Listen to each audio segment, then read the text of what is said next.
Ladies and gentlemen, welcome back to another episode of Anime Rainbow. Today I got for you Kaiju No.8 chapter 44.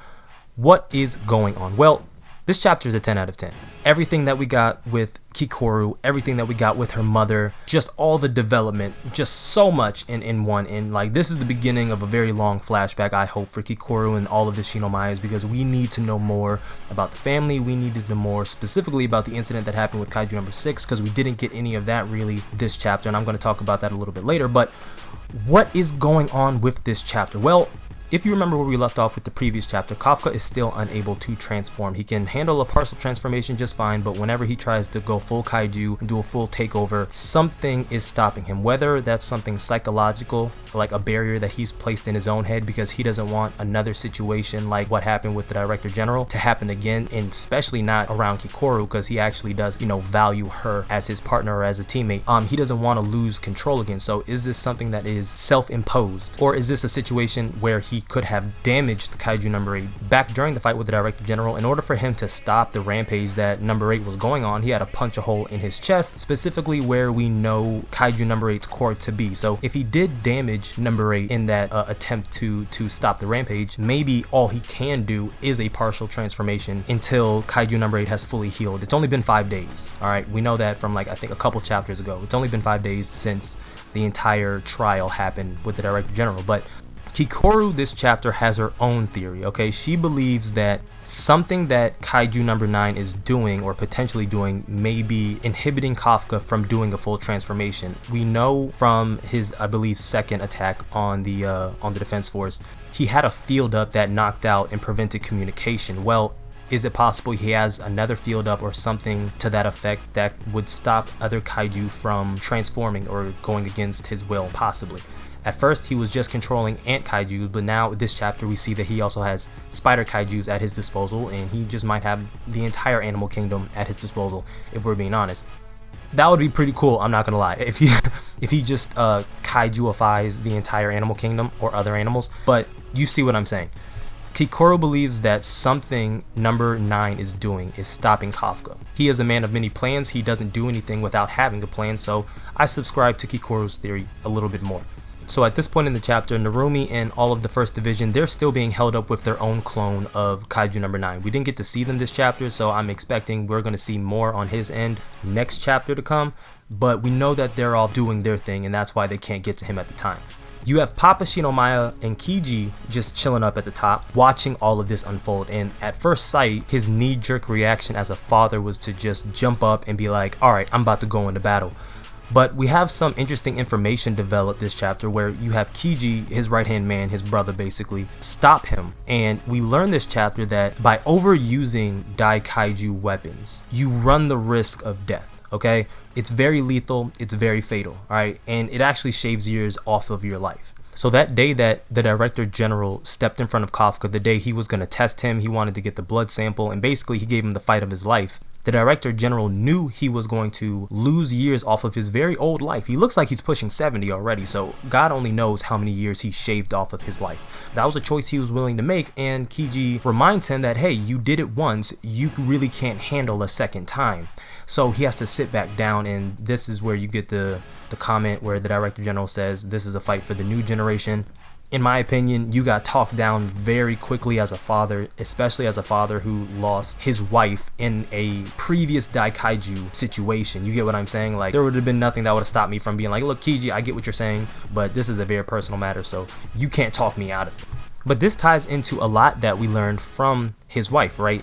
From Kikoru's mother. Her name was Hikari Shinomiya. She was the 2nd Division captain. She wielded numbered weapon 4. She was completely badass. I mean, she's decked out in all white armor.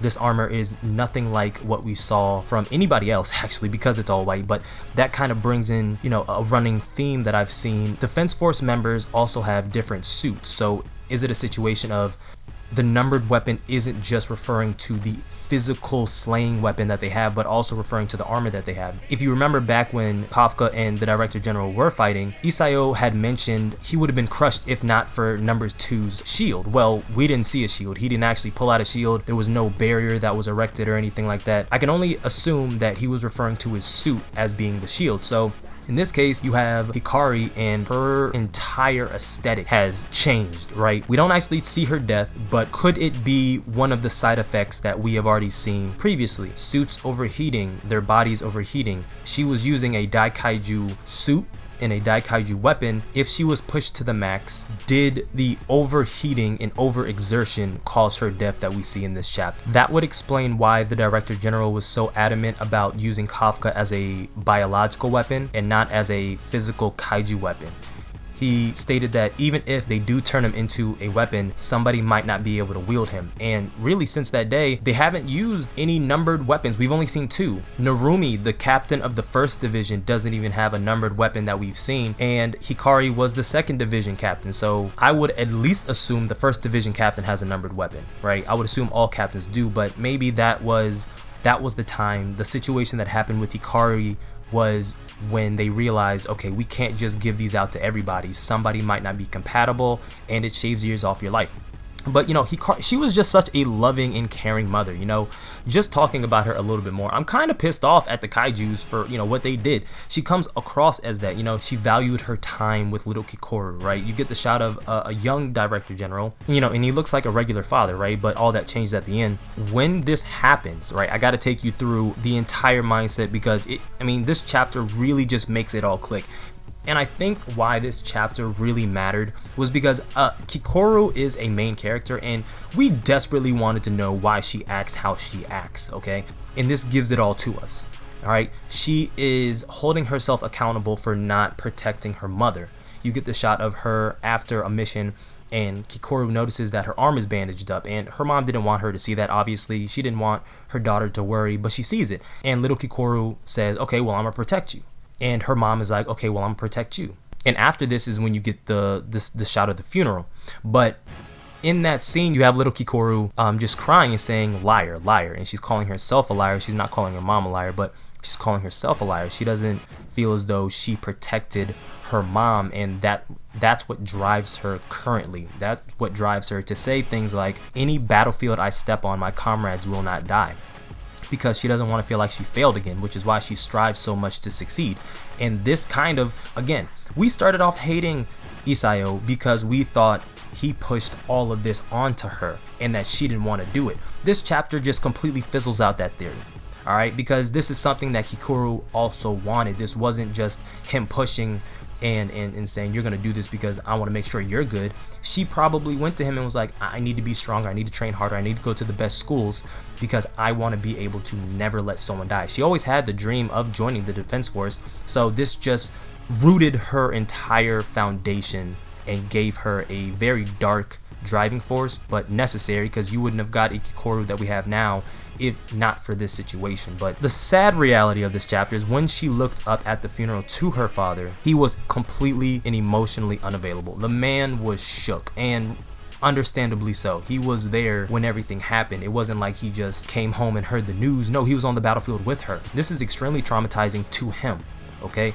But he has to remember he has a daughter. You know what I mean? Like, you're not just looking out for yourself in your own life. She needed him. We don't get to see them ever coming back together and reconciling. But the big question in this chapter is what killed Hikari, because we don't see the death. We don't know if it was a strike by Kaiju number 6. We don't know if she defeated number 6 but overheated to the point of dying. We don't get to see any of that. The question is like, when does this process actually start? Is it only with Daikaiju level armor, or is it as soon as you put on a Defense Force suit? Because everybody wears it and everybody can overheat. So does this overheating start the minute you activate your suit for the first time in training, or when you reach a certain level of fortitude out? But I'm not going to ramble on any further. If you made it to the end, thank you. If you are new, go plus ultra and smash the subscribe button. Let me know you rock with the content that I put out on the channel. Like the video if you like the video, dislike the video if you dislike the video. Comment on the video your thoughts about this chapter, what you think is going on, how you think the suits work, and what you think the outcome of the Kaiju number 9 versus Kikoru fight is going to be. Subscribe if you are brand new, and like always, until next time, I'm out.